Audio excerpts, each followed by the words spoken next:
بسم اللہ الرحمن الرحیم۔ عمر بن خطاب رضی اللہ تعالیٰ عنہ کے پاس ایک لسٹ آتی ہے، اس میں محتاجوں، بیواؤں، یتیموں کے نام ہوتے ہیں اور ہر ایک کے نام کے آگے اس کے کفیل کا نام لکھا ہوتا ہے کہ یہ فلاں بندہ فلاں کی کفالت کر رہا ہے، فلاں بندہ فلاں کی کفالت کر رہا ہے۔ یہ سارے حکومتی معاملات ہوتے ہیں۔ کیا دیکھتے ہیں کہ آخر کے اندر ایک بوڑھی مائی بیوہ کا نام لکھا ہوتا ہے اور اس کے آگے کسی بھی شخص کا ذکر نہیں ہوتا کہ اس کی فلاں فلاں بندہ کفالت کر رہا ہے۔ جناب عمر فاروق رضی اللہ تعالیٰ عنہ اس عورت کے گھر جاتے ہیں اس نیت کے ساتھ کہ اس کی خدمت کریں گے اور اس کی معاونت کریں گے۔ آپ جاتے ہیں، دروازہ بجایا جاتا ہے، اندر سے سلام علیکم وعلیکم السلام ہوتا ہے، اندر سے آواز آتی ہے کون ہے؟ کہا میں آپ کی خدمت کے لیے حاضر ہوا ہوں۔ کہا بیٹا چلا جا، تجھ سے پہلے فلاں فلاں شخص آیا تھا اور وہ گھر کے سارے کام کاج کر کے چلا گیا، بیٹا چلا جا، میرے گھر کا کام ہو گیا ہے۔ جناب عمر فاروق رضی اللہ تعالیٰ عنہ بڑے حیران ہوتے ہیں کہ اس مائی کے نام کے آگے تو کسی کا نام کا ذکر ہی نہیں تھا، پھر وہ کون شخص ہے، اللہ کا ولی ہے کہ جو خاموشی کے ساتھ آ کے یہ کام کر کے چلا گیا ہے۔ خیر اگلا دن ہوتا ہے، جناب عمر فاروق رضی اللہ تعالیٰ عنہ پھر اس مائی کے گھر پہ جاتے ہیں اس نیت کے ساتھ کہ اس کی خدمت کریں گے، معاونت کریں گے، اس کی مدد کریں گے۔ اور جب دروازہ بجاتے ہیں السلام علیکم وعلیکم السلام ہوتا ہے۔ کہا بیٹا کون ہے؟ کہا آپ کی خدمت کے لیے حاضر ہوا ہوں۔ کہا بیٹا چلا جا، تجھ سے پہلے شخص آیا تھا، وہ گھر کے سارے کام کاج کر کے چلا گیا ہے۔ جناب عمر فاروق رضی اللہ تعالیٰ عنہ کو بڑی حیرانگی ہوتی ہے اور جستجو ہوتی ہے کہ دیکھوں یہ وہ کون شخص ہے جو مجھ سے پہلے مائی کا کام کر کے چلا جاتا ہے۔ آپ خاموشی سے وہاں پہ کھڑے ہو جاتے ہیں، اگلا دن ہے، خاموشی سے کھڑے ہوئے ہیں، دیکھا کہ ایک شخص ننگے پاؤں اس گھر کی طرف چلتا آ رہا ہے۔ دیکھا، قریب آئے تو دیکھا کہ یہ کون ہے؟ سیدنا ابوبکر صدیق رضی اللہ تعالیٰ عنہ ہے۔ کہا جناب آپ؟ کہا جی اس مائی کی خدمت کے لیے حاضر ہوا ہوں اور اس مائی کی خدمت کرتا ہوں۔ کہا آپ کے پاؤں میں تو جوتیاں بھی نہیں ہیں، اس کی وجہ کیا ہے؟ کہا جوتیاں اس لیے نہیں پہنی کہیں ایسا نہ ہو میری چپل کی وجہ سے، جوتی کی وجہ سے کسی کی نیند کے اندر خلل واقع ہو جائے، اس لیے ننگے پیر آیا ہوں۔ اللہ اکبر! یہ تھے امیر المومنین، یہ تھے حاکم، یہ تھے بادشاہ، صحیح معنوں کے اندر کہ کس طرح درد دل امتوں کا تھا، قوم کا تھا کہ آپ آتے ہیں خاموشی سے سارا کام کاج کر کے چلے جاتے ہیں، خاموشی کے ساتھ نیت یہ ہے کہ اللہ رب العالمین میرے اس عمل سے راضی ہو جائے۔ اللہ اکبر! جب تک سیدنا ابوبکر صدیق رضی اللہ تعالیٰ عنہ حیات رہے اس مائی کی خدمت میں برسر پیکار رہتے ہیں۔ جب آپ کا انتقال ہو جاتا ہے اس کے بعد سیدنا عمر فاروق رضی اللہ تعالیٰ عنہ امیر المومنین بنتے ہیں اور پھر اس مائی کی خدمت سے انجام دیتے ہیں۔ یہ وہ لوگ تھے کہ جو سفید پوشوں کی خاموشی کے ساتھ مدد کر دیا کرتے تھے اور ان کو منظر عام پہ لے کے نہیں آتے تھے۔ لیکن آج کل ہمارے معاشرے کے اندر وہ چاہے دنیاوی طبقہ ہے یا دینی طبقہ ہے، ان کے اندر یہ جراثیم آ چکے ہیں کہ وہ سفید پوش ہے یا اس کے علاوہ دوسرے لوگ ہیں، ان کی مدد کی جا رہی ہے۔ جب تک ان کی ویڈیو نہیں بنتی، ان کی تصویریں نہیں آتی اور ان کے جو ہے جناب منظر عام پہ ان کو نہیں لایا جاتا ہے، اس وقت تک جو ہے ان کے ساتھ مدد والا معاملہ نہیں کیا جاتا۔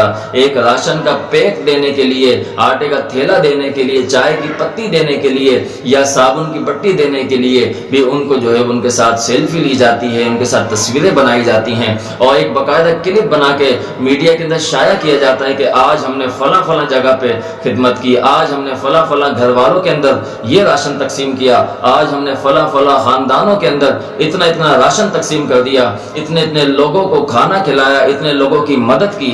یہ کیا ہے؟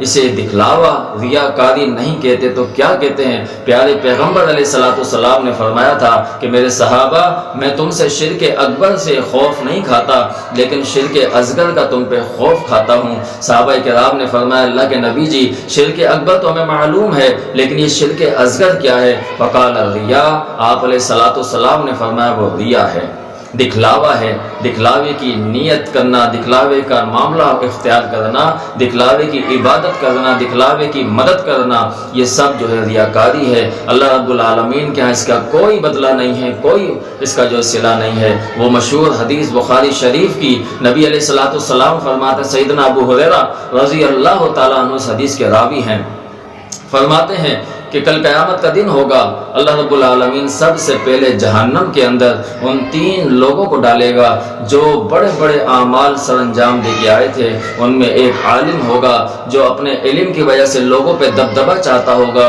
ان میں دوسرا بندہ سخی ہوگا، سخاوت کرنے والا ہوگا جو لوگوں کے اندر اپنا رعب دبدبہ چاہتا ہوگا، اور تیسرا وہ مجاہد ہوگا جو اپنی شجاعت کے کارنامے لوگوں کے اندر بجوانا چاہتا ہوگا۔ اللہ رب العالمین فرشتوں کو حکم فرمائیں گے کہ ان کو اٹھاؤ اور جہنم پھینک کے آ جاؤ۔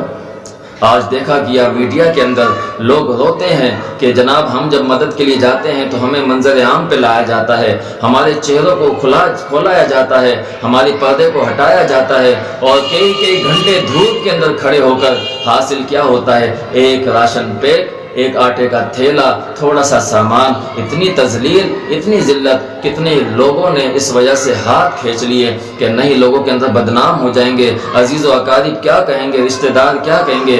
خدا را اللہ رب العالمین سے ڈر جائیے اور ایسے کام سے بچ جائیے۔ لوگوں کی مدد کرنی ہے، خاموشی سے مدد کریں۔